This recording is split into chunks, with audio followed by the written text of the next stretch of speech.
Morn's enigma didn't end at the Whispering Well. Beyond its rolling hills and serene meadows, the town was surrounded by a vast, dense forest known as the Silent Woods. While woods provided sustenance in terms of hunting and timber, it was also a place of unease. Many who ventured too deep never returned, and those who did spoke of eerie silences and shadows that seemed to move on their own accord. 2 years after Samantha's mysterious disappearance, a young anthropologist named Dr. Isaac Bennett arrived in Morin. Fascinated by indigenous cultures and their connection to their environment, Isaac intended to study the folklore surrounding the Silent Woods. Upon his arrival, Isaac was met with mixed reactions. While younger folks were intrigued by his mission, the older generation, including Mr. Elwood, eyed him with suspicion. The memories of Samantha and the tragic pull of the Whispering Well were still fresh. Determined to begin his research, Isaac set up camp at the edge of the forest. Each day he ventured deeper, mapping the terrain, noting the flora and fauna, and recording any anomalies. Evenings were spent with the locals, gathering stories and legends tied to the woods. One story, shared by a hunter named Jacob, stood out. Years ago, he recounted, a group of children ventured into the woods during a game hide-and-seek.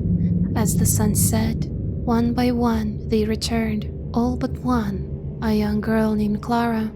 A massive search ensued, but she was never found.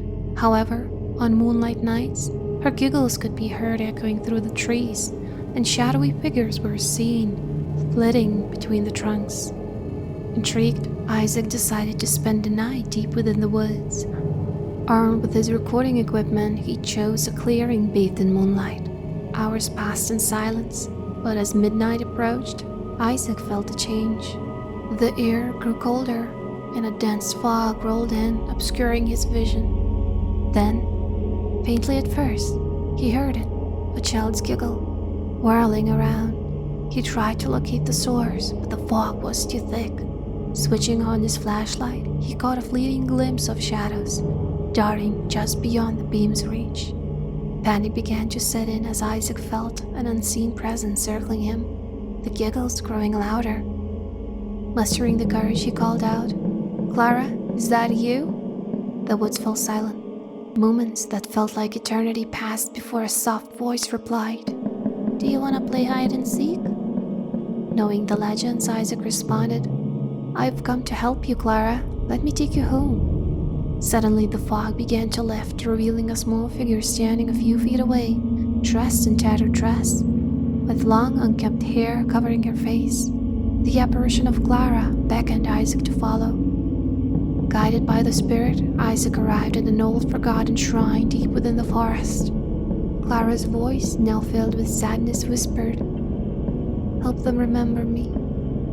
As dawn approached, the apparition faded, leaving Isaac alone with the shrine.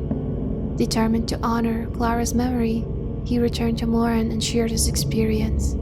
The town united, clearing and restoring the shrine, turning it into a memorial for all of those lost in the Silent Woods.